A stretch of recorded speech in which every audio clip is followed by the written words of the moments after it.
ಸಿಬಿಐಗೆ ವಹಿಸಬೇಕು ಅಂತ ಹೇಳಿ ಸಲ್ಲಿಕೆ ಆಗಿದ್ದಂತಹ ಅರ್ಜಿಯನ್ನ ಕೈಗೆತ್ತಿಕೊಂಡಿದೆ ಕೋರ್ಟ್. ಇನ್ಫ್ಯಾಕ್ಟ್ ವಿಚಾರಣೆ ಆರಂಭ ಆಗಿರೋದ್ರ ಬಗ್ಗೆ ಮಾಹಿತಿ ಲಭ್ಯ ಆಗ್ತಾ ಇದೆ. ಸೊ ಬಹಳ ನಿರ್ಣಾಯಕವಾದಂತಹ ದಿನ ಇವತ್ತು ಸಿಎಂ ಸಿದ್ದರಾಮಯ್ಯ ಅವರಿಗೆ.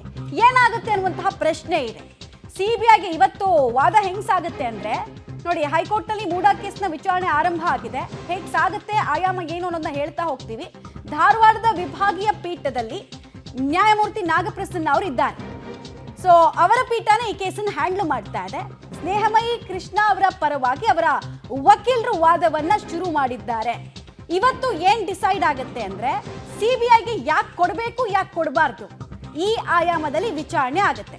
ವಾದ ಪ್ರತಿವಾದ ನಡೆದು ಇವತ್ತೇ ತೀರ್ಪು ಹೊರಬೀಳಬಹುದಾದಂತಹ ಸಾಧ್ಯತೆ ಇದೆ.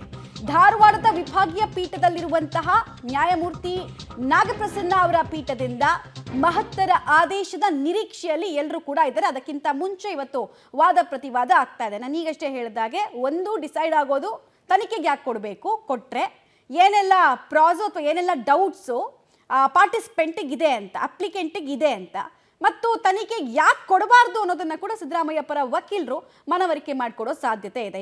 ಈಗಾಗಲೇ ಮೂಡಾ ಕೇಸಲ್ಲಿ ನಮಗೆ ಗೊತ್ತಿರೋ ಹಾಗೆ ಲೋಕಾಯುಕ್ತ ಒಂದ್ ಕಡೆ ತನಿಖೆ ಮಾಡ್ತಾ ಇದೆ, ಮತ್ತೆ ಇಡಿ ತನಿಖೆಯನ್ನು ಮಾಡ್ತಾ ಇದೆ. ಈಗ ಸಿಬಿಐ ಎಂಟ್ರಿ ಆಗುತ್ತಾ, ಕುತೂಹಲ ಇದೆ. ಸ್ನೇಹಮಯಿ ಕೃಷ್ಣ ಅವರ ಪರವಾಗಿ ಅವರ ವಕೀಲ ಮಣಿಂದರ್ ಸಿಂಗ್ ಅವರು ವಾದವನ್ನ ಶುರು ಮಾಡಿದ್ದಾರೆ. ಇಂತಿಂತ ಕಾರಣಕ್ಕೋಸ್ಕರ ನೋಡಿ, ಬಂತು ಡೀಟೇಲ್ಸು. ರಾಜಕಾರಣಿಗಳು ಪ್ರಕರಣದಲ್ಲಿ ಭಾಗಿಯಾಗಿದ್ದಾರೆ.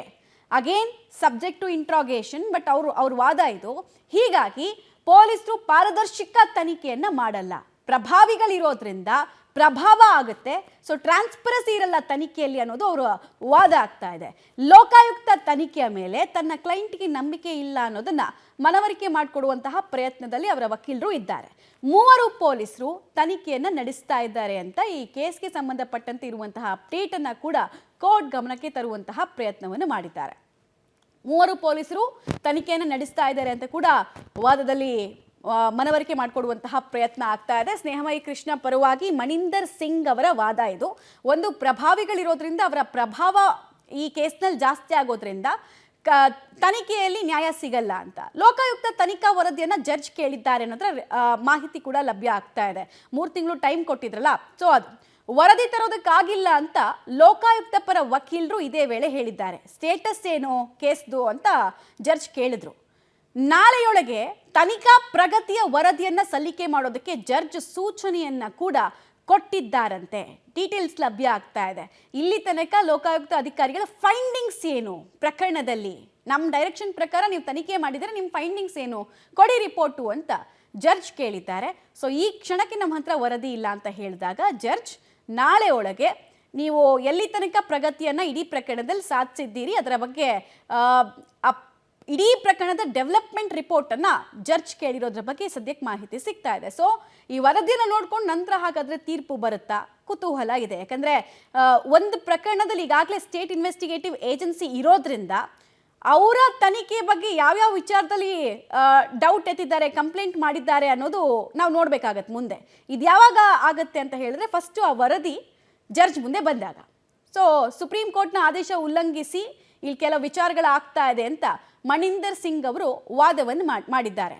ಈಗಾಗಲೇ ಪರಿವರ್ತನೆ ಆಗಿದ್ದ ಭೂಮಿಯನ್ನ ಮತ್ತೆ ಕೃಷಿ ಭೂಮಿ ಮಾಡಿದ್ದಾರೆ.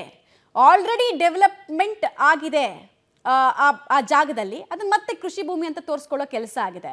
ಕೃಷಿ ಭೂಮಿಯನ್ನ ಮೂಡ ವಾಪಸ್ ತೆಗೆದುಕೊಂಡಿದೆ ಅನ್ನುವಂತಹ ವಿಚಾರವನ್ನು ಕೂಡ ಕೋರ್ಟ್ ಗಮನಕ್ಕೆ ತರುವಂತಹ ಪ್ರಯತ್ನ ಆಗಿದೆ. ವಿಜಯನಗರದ ಡೆವಲಪ್ಮೆಂಟ್ ಏರಿಯಾದಲ್ಲಿ 14 ಸೈಟ್ಗಳನ್ನು ಕೊಟ್ಟಿದ್ದಾರೆ. ವಿಜಯನಗರದ ಆಲ್ರೆಡಿ ಡೆವಲಪ್ ಆದಂತಹ ಸೈಟ್ನಲ್ಲಿ 14 ಸೈಟ್ಗಳನ್ನು ಕೊಟ್ಟಿದ್ದಾರೆ. ಇದು ಕ್ರಮಬದ್ಧವಾಗಿಲ್ಲ, ಪ್ರೊಸೀಜರಲ್ ಲ್ಯಾಪ್ಸ್ ಆಗಿದೆ ಅನ್ನೋದು ಇವರು ವಾದ. ಇಡಿ ಅಧಿಕಾರಿಗಳು ಕೂಡ ಈ ಬಗ್ಗೆ ತನಿಖೆಯನ್ನು ನಡೆಸ್ತಿದ್ದಾರೆ. ನಾವು ಆಗಲೇ ಈ ಪಾಯಿಂಟ್ ಮೆನ್ಷನ್ ಮಾಡ್ತಾ ಇದ್ವಿ, ಇಡಿ ಕೂಡ ಇನ್ವೆಸ್ಟಿಗೇಟ್ ಮಾಡ್ತಿದೆ ಅಂತ. ಸೊ ಅದನ್ನು ತಂದಿದ್ದಾರೆ. ಇಡಿ ತನಿಖೆಯಲ್ಲಿ ಸಂಪೂರ್ಣ ಅಪರಾಧ ಬೆಳಕಿಗೆ ಬಂದಿದೆ ಅನ್ನೋದು ಮಣಿಂದರ್ ಸಿಂಗ್ ಅವರ ವಾದದ ಭಾಗ ಆಗ್ತಾ ಇದೆ. ಇಡಿ ತನಿಖೆಯಲ್ಲಿ ಇದು ಬಹಳ ದೊಡ್ಡ ಸ್ಕ್ಯಾಮು ಆಗಿದೆ ಇಲ್ಲಿ ಅನ್ನೋದು ಪ್ರೈಮರಿ ಫೈಂಡಿಂಗ್ಸಲ್ಲಿ ಗೊತ್ತಾಗಿದೆ. ಸೊ ಪ್ರೈಮರಿ ಫೈಂಡಿಂಗ್ಸ್ ಪ್ರಕಾರನೇ ಹಲವು ಸಾಕ್ಷಿಗಳು ಸಿಕ್ಕಿದೆ. ಹೀಗಾಗಿ ಕೇಸನ್ನು ಸಿಬಿಐಗೆ ಒಪ್ಪಿಸಬೇಕು ಅಂತ ಮಣಿಂದರ್ ಸಿಂಗ್ ಅವರು ತಮ್ಮ ವಾದ ಮಾಡೋ ಸಂದರ್ಭದಲ್ಲಿ ಇಡಿ ತನಿಖೆಯ ಪ್ರಗತಿ ಬಗ್ಗೆ ಕೂಡ ಮಾಹಿತಿಯನ್ನು ಹಂಚಿಕೊಂಡಿದ್ದಾರೆ ಕೋರ್ಟ್ ಹತ್ರ.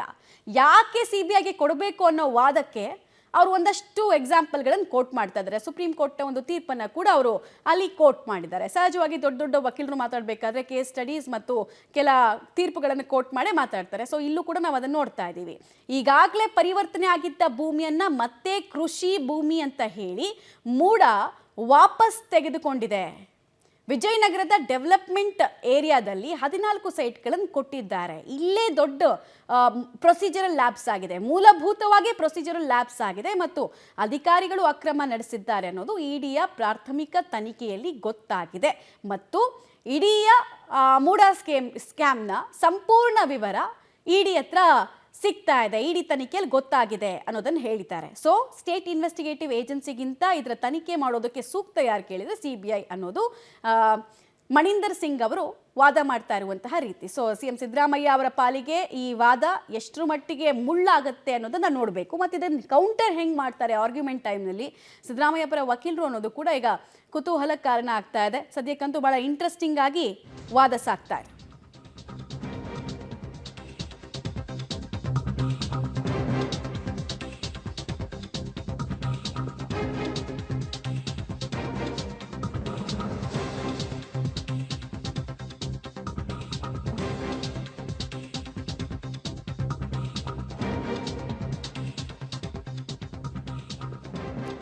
CM ಸಿದ್ದರಾಮಯ್ಯ ಪಾಲಿಗೆ ಅಕ್ಷರಶಃ ಬಿಗ್ ಡೇ ಅನ್ನೋದನ್ನ ನಾವು ಹೇಳ್ತಾ ಇದ್ವಿ. ಒಂದು ವೇಳೆ CBI ತನಿಖೆಗೆ ಹೋದ್ರೆ ಏನಾಗುತ್ತೆ ಅಂತ, ಹೋಗುತ್ತಾ ಅನ್ನೋದು ಕುತೂಹಲ. ಈಗಾಗಲೇ ಲೋಕಾಯುಕ್ತ ಸ್ವಯಂ ಪ್ರೇರಿತ ದೂರನ್ನ ದಾಖಲಿಸಿಕೊಂಡಿದೆ ಮತ್ತು ಮೂಡಾದಲ್ಲಿ ಅಕ್ರಮ ನಡೆದ ಬಗ್ಗೆ ಅಂತಿಮ ವರದಿಯನ್ನು ಕೊಟ್ಟಿದೆ. 6/6/24ಕ್ಕೆ ಕೋರ್ಟ್ಗೆ ಪ್ರಕರಣವನ್ನ ದಾಖಲಿಸಿ ಕೈಬಿಟ್ಟಿದೆ. ಎಲ್ಲ ವಿಚಾರಗಳು ಕೂಡ ಅಲ್ಲಿ ವಾದ ಪ್ರತಿವಾದದ ಸ್ವರೂಪದಲ್ಲಿ ಕಾಣಿಸ್ತಾ ಇದೆ. ಸುಮೋಟೋ ಕೇಸನ್ನ ಲೋಕಾಯುಕ್ತ ಅಧಿಕಾರಿಗಳು ದಾಖಲಿಸಿಕೊಂಡಿದ್ದರ ಬಗ್ಗೆ ಕೂಡ ಅಲ್ಲಿ ಹೇಳಲಾಗ್ತಾ ಇದೆ ಮತ್ತು ಮೂಡಾದಲ್ಲಿ ಅಕ್ರಮ ನಡೆದ ಬಗ್ಗೆ ಕೂಡ ವರದಿಯನ್ನ ಕೊಡಲಾಗಿದೆ. 6/6 ಅಂದ್ರೆ ಜೂನ್ನಲ್ಲಿ ಈ ಪ್ರಕರಣಕ್ಕೆ ಸಂಬಂಧಪಟ್ಟಂತೆ ಒಂದು ರಿಪೋರ್ಟ್ ಅನ್ನ ಕೂಡ ಕೊಡಲಾಗಿದೆ. ಬಟ್ ಅದಾದ್ಮೇಲೆ ಕೈ ತೊಳೆದು ಬಿಟ್ಟಿದ್ದಾರೆ ಈ ಕೇಸ್ನಿಂದ ಅನ್ನೋದನ್ನ ಸ್ನೇಹಮಯಿ ಕೃಷ್ಣ ಪರ ವಕೀಲರಾಗಿರುವಂತಹ ಮಣಿಂದರ್ ಸಿಂಗ್ ಅವರು ತಮ್ಮ ವಾದ ಮಾಡಬೇಕಾದ್ರೆ ಹೇಳಿದ್ದಾರೆ. ಅಂದ್ರೆ ಆರಂಭಿಕ ಹಂತದಲ್ಲೇ ಇಲ್ಲಿ ಹಗರಣ ಯಾವ ಸ್ವರೂಪದಲ್ಲಾಗಿತ್ತು ಅನ್ನೋ ಗುಮಾನಿ ಲೋಕಾಯುಕ್ತ ಅಧಿಕಾರಿಗಳಿಗಿತ್ತು. ಪ್ರಕರಣ ದಾಖಲಿಸಿ ಕೈ ಬಿಟ್ಟಿದ್ದಾರೆ. ನೋಡಿ, ಅಲ್ಲಿ ಪ್ರಕರಣ ದಾಖಲಿಸಿ ಕೈ ಬಿಟ್ಟಿದ್ದಾರೆ. ಆರಂಭಿಕ ಹಂತದಲ್ಲಿ ಇವ್ರ ಅಂಗಳಕ್ಕೂ ಕೂಡ ಈ ಎಲ್ಲಾ ಕೇಸ್ಗಳು ಹೋಗಿತ್ತು. ರಾಜ್ಯಪಾಲರ ಅಂಗಳಕ್ಕೆ ಹೋದ ನಂತರ ಎಷ್ಟು ದೊಡ್ಡ ಡೆವಲಪ್ಮೆಂಟ್ ಆಯ್ತು ಅನ್ನೋದನ್ನ ನೋಡಿದ್ವಿ. ಸೊ ಇದರ ಬೆನ್ನಲ್ಲೇ ಕೋರ್ಟ್ಗೆ ಕೆಲವೊಂದಷ್ಟು ವಿಚಾರಗಳ ಬಗ್ಗೆ ನಂಬಿಕೆ ನಮ್ಗೆ ಯಾಕಿಲ್ಲ ಅನ್ನೋದನ್ನ ಅವ್ರು ಹೇಳ್ತಾ ಇದ್ದಾರೆ. ಪ್ರಕರಣದ ತನಿಖೆ ಆರಂಭ ಆಗ್ತಾ ಇದ್ದ ಹಾಗೆ CM ಪತ್ನಿ ಸೈಟ್ ಅನ್ನು ವಾಪಸ್ ಕೊಟ್ಟಿದ್ದಾರೆ. ಈ ಹಿಂದೆ ಮಾಡಿದ್ದ ತನಿಖೆ ಕೂಡ ಸರಿಯಾಗಿ ಆಗಿಲ್ಲ. ಪ್ರಕರಣದ ತನಿಖೆ ಆರಂಭ ಆಯ್ತು ಅಂತ ಇದ್ದ ಹಾಗೇನೆ CM ಪತ್ನಿ ಅವ್ರಿಗೆ ಅಲಾಟ್ ಆಗಿದ್ದ 14 ಸೈಟ್ಗಳನ್ನು ರಿಟರ್ನ್ ಮಾಡಿದ್ದಾರೆ. ಇದು ಏನನ್ನು ಸೂಚಿಸುತ್ತೆ ಅನ್ನೋದು ಅವರ ವಾದದ ತಾತ್ಪರ್ಯ ಆಗ್ತಾ ಇದೆ.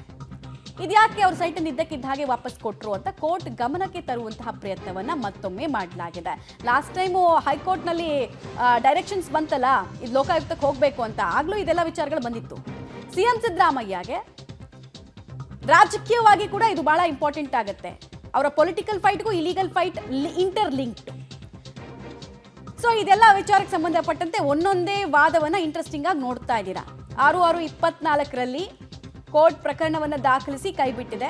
ಲೋಕಾಯುಕ್ತಕ್ಕೂ ಮುಂಚೆನೇ ಈ ಹಗರಣದ ಸ್ವರೂಪ ಗೊತ್ತಿತ್ತು, ಅಕ್ರಮದ ಸ್ವರೂಪ ಗೊತ್ತಿತ್ತು ಮತ್ತು ತನಿಖೆ ಆರಂಭ ಆಯಿತು ಅಂತ ಇದ್ದಾಗಲೇ CM ಪತ್ನಿ ತಮ್ಮ ಕೊಟ್ಟಂತಹ 14 ಸೈಟ್ಗಳನ್ನು ವಾಪಸ್ ಕೊಟ್ಟರು.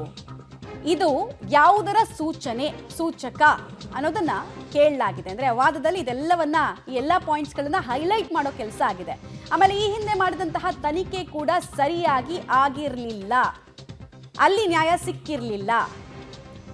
ಸ್ಟೇಟ್ ಇನ್ವೆಸ್ಟಿಗೇಟಿವ್ ಏಜೆನ್ಸಿ ಮೇಲೆ ನಂಬಿಕೆ ಯಾಕಿಲ್ಲ ಅನ್ನೋದಕ್ಕೆ ಇವರು ವಾದ ಮಾಡ್ತಿರೋದು. CBI ಯಾಕೆ ಕೊಡ್ಬೇಕು ತನಿಖೆಗೆ ಅಂತ ಹೇಳಿ ಈ ಎಲ್ಲ ವಿಚಾರಗಳನ್ನು ಕೋರ್ಟ್ ಮಾಡ್ತಾ ಇದ್ದಾರೆ. ಏನೆಲ್ಲ ಆಯ್ತು ಈ ಕೇಸ್ನಲ್ಲಿ ಡೆವಲಪ್ಮೆಂಟ್ ಅಂತ ನೋಡಿ. DYSP ಫೈಲ್ಗಳನ್ನ ಎತ್ಕೊಂಡಿದ್ದಾರೆ. ಪೊಲೀಸರ ವಿರುದ್ಧನೇ ಮಣಿಂದರ್ ಸಿಂಗ್ ಅವರು ವಾದ ಮಾಡಬೇಕಾದ್ರೆ ಗಂಭೀರ ಆರೋಪ ಮಾಡಿದ್ದಾರೆ. ತನಿಖೆ ಆರಂಭ ಆಗ್ತಾ ಇದ್ದ ಹಾಗೆ CM ಪತ್ನಿ ಸೈಟ್ ಅನ್ನು ಒಂದ್ ಕಡೆಗೆ ವಾಪಸ್ ಕೊಟ್ಟಿದ್ರೆ, ಇನ್ನೊಂದ್ ಕಡೆಗೆ ಆ ಫೈಲ್ ಎತ್ಕೊಂಡು ಹೋದ್ರು ಅಂತ ನಿಮಗೆ ಬಹಳ ದೊಡ್ಡ ಮಟ್ಟದಲ್ಲಿ ರಾಜಕೀಯ ಕೋಲಾಹಲ ಕಾರಣ ಆಗಿತ್ತಲ್ಲ. ಈ ವಿಚಾರವನ್ನ ಕೋರ್ಟ್ ಗಮನಕ್ಕೆ ತರ್ತಾ ಇದ್ದಾರೆ. DYSP ಫೈಲ್ಗಳನ್ನ ಎತ್ಕೊಂಡಿದ್ದಾರೆ ಅಂತ ಅರ್ಥ ಏನು? IAS ಅಧಿಕಾರಿ ಮೂಡಾ ಕಚೇರಿಗೆ ಹೋಗಿ ದಾಖಲೆ ಎತ್ಕೊಂಡು ಹೋಗಿದ್ದಾರೆ. ಈ ಬಗ್ಗೆ ಯಾವುದೇ ತನಿಖೆಯನ್ನ ಕೂಡ ಮಾಡಿಲ್ಲ ಅಂತ ವಾದ ಮಾಡಬೇಕಾದ್ರೆ ಕೋರ್ಟ್ ಗಮನಕ್ಕೆ ತರ್ತಾ ಇದ್ದಾರೆ. ಅಂದ್ರೆ ಪ್ರಭಾವ ಹಂತ ಹಂತದಲ್ಲೂ ಕೆಲಸ ಮಾಡಿದೆ ಅನ್ನೋದು ಮಣಿಂದರ್ ಸಿಂಗ್ ಅವರ ವಾದದ ಬಹುಮುಖ್ಯ ವಾದ ಆಗ್ತಾ ಇದೆ, ಬಹುಮುಖ್ಯ ತಿರುಳಾಗ್ತಾ ಇದೆ. ಡಿವೈಎಸ್ಪಿ ಮೂಡ ಕಚೇರಿಗೆ ಬಂದು ಫೈಲ್ಗಳನ್ನು ಎತ್ಕೊಂಡು ಹೋಗಿದ್ದಾರೆ, ಬಟ್ ಇಲ್ಲಿ ತನಕ ಅದ್ರ ಬಗ್ಗೆ ಯಾವುದೇ ತನಿಖೆ ಆಗಿಲ್ಲ ಅಂತ. ನಿಮಗೆ ನೆನಪಿರ್ಬೋದು, ಕುಮಾರಸ್ವಾಮಿ ಅವರು ಫಸ್ಟ್ ಟೈಮ್ ಈ ವಿಚಾರಗಳ ಬಗ್ಗೆ ಎಲ್ಲ ಮಾತಾಡಿದ್ರು, ಬಟ್ ಅದು ಕೇವಲ ರಾಜಕೀಯ ಹೇಳಿಕೆಗಳಿಗೆ ಮಾತ್ರ ಸೀಮಿತ ಆಗುತ್ತಾ ಅನ್ನೋದಿತ್ತು. ಬಟ್ ನೋಡಿದ್ರೆ ಕೋರ್ಟ್ ಅಂಗಳಕ್ಕೆ ಇದು ಹೋಗಿದೆ. ಇದನ್ನ ವಾದ ಮಾಡಬೇಕಾದ್ರೆ ಅಂತೂ ಎಳೆತಂದಿದ್ದಾರೆ, ಬಟ್ ಇದನ್ನ ಹೆಂಗೆ ಪ್ರೂವ್ ಮಾಡ್ತಾರೆ ಅನ್ನೋದು ಕುತೂಹಲ. ಈ ಹಿಂದೆ ಮಾಡಿದಂತಹ ತನಿಖೆಗಳು ಕೂಡ ಸರಿಯಾಗಿ ಆಗಿಲ್ಲ, ಮತ್ತೆ ಪೊಲೀಸರ ಕಾರ್ಯವೈಖರಿಯ ಬಗ್ಗೆ ಪ್ರಶ್ನೆ ಮೂಡುವಂತೆ ಈ ವಾದ ಕಾಣಿಸ್ತಾ ಇದೆ. ಬಹಳ ಗಂಭೀರ ಆರೋಪ, ತುಂಬಾ ದೊಡ್ಡ ಆರೋಪ ಇದು. IAS ಅಧಿಕಾರಿ ಮೂಡ ಕಚೇರಿಗೆ ಹೋಗಿ ದಾಖಲೆ ಎತ್ಕೊಂಡು ಹೋಗಿದ್ದಾರೆ. Very big statement. ಇದಕ್ಕೆ ಬ್ಯಾಕಪ್ ಅನ್ನೋ ರೀತಿ ಪ್ರೂಫ್ ಆಫ್ ಬರ್ಡನ್ ಏನ್ ತೋರಿಸ್ತಾರೆ ಅನ್ನೋದು ಕುತೂಹಲ. ಡಿವೈಎಸ್ಪಿ IAS ಅಧಿಕಾರಿ ವಿರುದ್ಧ ಮಣಿಂದರ್ ಸಿಂಗ್ ಅವರು ಆರೋಪ ಮಾಡ್ತಿದ್ದಾರೆ. ಆರೋಪಕ್ಕೆ ಕೋರ್ಟ್ ಸುಮ್ಮನೆ ಆರೋಪ ಮಾಡಿದ ತಕ್ಷಣ ಹೌದಾ ಅಂತ ಕೇಳ್ಬಿಡಲ್ಲ, ಏನಾದ್ರೂ ಪ್ರೂಫ್ಗಳನ್ನು ಕೇಳೋ ಸಾಧ್ಯತೆ ಇದೆ. ಸ್ನೇಹಮಯಿ ಕೃಷ್ಣ ಅವ್ರ ಹತ್ರ ಅಥವಾ ಅವರ ಪರ ವಕೀಲರ ಹತ್ರ ಈ ಆರೋಪವನ್ನ ಸಾಬೀತುಪಡಿಸುವಂತಹ ಯಾವ್ದಾದ್ರು ಅಂಶ ಇದ್ರೆ ಅಗೇನ್ ಟ್ರಬಲ್, ಬಿಗ್ ಟ್ರಬಲ್ ಎದುರಾಗತ್ತೆ. ನೋಡ್ಬೇಕಾಗತ್ತೆ ಏನ್ ಅಂಶ ಇದೆ. IAS ಅಧಿಕಾರಿ ಮೂಡ ಕಚೇರಿಗೆ ಹೋಗಿರೋ ವಿಚಾರಕ್ಕೆ ಸಂಬಂಧಪಟ್ಟಂತೆ ಕೋರ್ಟ್ ಗಮನಕ್ಕೆ ತಂದಿದ್ದಾರೆ ವಾದ ಮಾಡಬೇಕಾದ್ರೆ. ಆದ್ರೆ ಪ್ರೂಫ್ ಅಂತ ಏನಿದೆ, ಪ್ರೂಫ್ ಆಫ್ ಬರ್ಡನ್ ಅಂತ ಕೋರ್ಟ್ ಮುಂದೆ ಪ್ರೂವ್ ಮಾಡಬೇಕಲ್ಲ, ಅದೇನಿದೆ ಅನ್ನೋದನ್ನ ನೋಡಬೇಕು. ಈ ವಾದದ ರಿಲೇಟೆಡ್ ನಾವು ಹೇಳ್ತಾ ಇರೋದು. ಅದು ಬಿಟ್ಟರೆ ಇವತ್ತು ನಡೆಯುವಂತಹ ವಿಚಾರಣೆ ಹೇಗೆ ಅಂದರೆ ಯಾಕೆ ಕೊಡಬೇಕು CBIಗೆ ಅಂತ ಆಯಾಮ ಇರೋದು. ಸೊ ನೋಡ್ತಾ ಹೋಗೋಣ. ಮತ್ತು ಈ ಹಿಂದೆ ಇದೇ ಮೂಡ ಹಗರಣಕ್ಕೆ ಸಂಬಂಧಪಟ್ಟಂತೆ ಕಂಪ್ಲೇಂಟ್ಗಳಾದಾಗ ಯಾವುದೇ ತನಿಖೆ ಲಾಜಿಕಲ್ ಎಂಡ್ಗೆ ಹೋಗಿಲ್ಲ ಅನ್ನೋದನ್ನ ಕೂಡ ಮಣಿಂದರ್ ಸಿಂಗ್ ಅವರು ಸ್ಟೇಟ್ ಇನ್ವೆಸ್ಟಿಗೇಟಿವ್ ಏಜೆನ್ಸಿಗಳ ಕುರಿತಂತೆ ಕೋರ್ಟ್ಗೆ ಗಮನಕ್ಕೆ ತರ್ತಾ ಇದ್ದಾರೆ. ಪೊಲೀಸರಿಗೆ ಕಂಪ್ಲೇಂಟ್ ಆಗಿತ್ತು, ಲೋಕಾಯುಕ್ತಕ್ಕೆ ಹೋಗಿತ್ತು, ಯಾವುದೇ ತನಿಖೆಗಳು ಸರಿಯಾಗಿ ಮಾಡಿಲ್ಲ, ನಾಮಕೆ ವಾಸ್ತೆ ಒಂದು ಪ್ರಕರಣ ಮಾಡಿಕೊಂಡು ಹಿಂಬದಿ ಬರಹ ಕೂಡ ಕೊಡ್ದೇನೆ ಹಾಗೆ ಕಳಿಸ್ಬಿಟ್ಟಿದ್ದಾರೆ ಅಂತ ಕೆಲ ಕಂಪ್ಲೇಂಟ್ಗಳ ವಿಚಾರದಲ್ಲಿ ಕೂಡ ಹೇಳಿದ್ದಾರೆ. ಯಾಕೆ ನಂಬಿಕೆ ಇಲ್ಲ ನಮಗೆ ಅಂತ.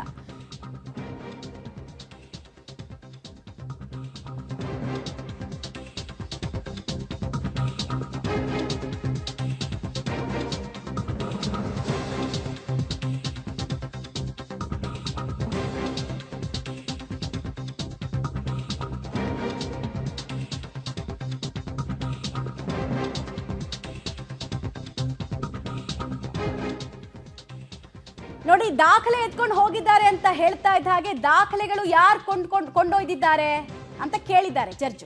ಆಗ ನಾನ್ ತೋರಿಸ್ತೇನೆ ಅಂತ ಮಣಿಂದರ್ ಸಿಂಗ್ ಅವರು ಹೇಳಿದ್ದಾರೆ. ಸೊ ಆಕ್ಷೇಪಣೆ ಸಲ್ಲಿಸ್ತೀರಾ ಅಂತ ಜಡ್ಜ್ ವಾಪಸ್ ಪ್ರಶ್ನೆಯನ್ನು ಕೇಳಿದ್ದಾರೆ. ಬಹಳ ದೊಡ್ಡ ಗಂಭೀರ ಆರೋಪ ಕೋರ್ಟ್ ಅಂಗಳದಲ್ಲಿ ಸದ್ಯಕ್ಕೆ ಮಣಿಂದರ್ ಸಿಂಗ್ ಅವರು ಮಾಡ್ತಾ ಇರೋದು ಪೊಲೀಸರ ಕಾರ್ಯವೈಖರಿಗೆ ಸಂಬಂಧಪಟ್ಟಂತೆ. ಸೊ ಜಡ್ಜ್ ಕೂಡ ಕೇಳಿದ್ದಾರೆ, ಯಾರು ಡಾಕ್ಯುಮೆಂಟ್ಸ್ ಅನ್ನು ತಗೊಂಡು ಹೋಗಿರೋದು ಹಾಗಾದ್ರೆ ಅಂತ ಕೇಳಿದ್ದಾರೆ. ನಿಮ್ಮ ಹತ್ರ ದಾಖಲೆಗಳಿದೆಯಾ ನೀವು ಮಾಡ್ತಾ ಇರೋ ಆರೋಪಕ್ಕೆ ಅಂತ ಕೇಳಿದ್ದಾರೆ ಜಡ್ಜ್. ಆಗ ಮಣಿಂದರ್ ಸಿಂಗ್ ಅವರು ಕಾನ್ಫಿಡೆಂಟ್ ಆಗಿ ನಾನು ತೋರಿಸ್ತೇನೆ ಅಂತ ಹೇಳಿದ್ದಾರೆ. ಹಾಗಾದ್ರೆ ಇವ್ರ ಹತ್ರ ಏನ್ ದಾಖಲೆ ಅಡಕವಾಗಿದೆ, ಅದು ಯಾರಿಗಿನ್ ಕಂಟಕ ಆಗುತ್ತೆ ಅನ್ನೋದು ಕೂಡ ಬಹಳ ಬಿಗ್ ಡೆವಲಪ್ಮೆಂಟ್. ಇದು ತುಂಬಾ ದೊಡ್ಡ ವಿಚಾರವನ್ನ ಕೋರ್ಟ್ ಗಮನಕ್ಕೆ ತಂದಿದ್ದಾರೆ. ಇಷ್ಟು ಸಹ ಕೇವಲ ಪೊಲಿಟಿಕಲಿ ಫೈಟಿಗೆ ಕಾರಣ ಆಗಿದ್ದಂತಹ ವಿಚಾರ ಈಗ ಕೋರ್ಟ್ ಗಮನದಲ್ಲಿದೆ. ಪ್ರೂಫ್ ಆಫ್ ಬರ್ಡನ್ ಅಂತ ಹೇಳ್ತಾರೆ ಅದನ್ನ. ಮೂಡ ತನಿಖಾ ವರದಿಯನ್ನ ಲೋಕಾಯುಕ್ತಕ್ಕೆ ಸಲ್ಲಿಸೋದಕ್ಕೆ ಕೋರ್ಟ್ ಸೂಚನೆಯನ್ನ ಕೊಟ್ಟಿದೆ. ಅಂದ್ರೆ ತನಿಖೆಯ ಪ್ರಗತಿಯಲ್ಲಿ ತನಿಖೆ ಆಗಿದೆ ಅಂತ.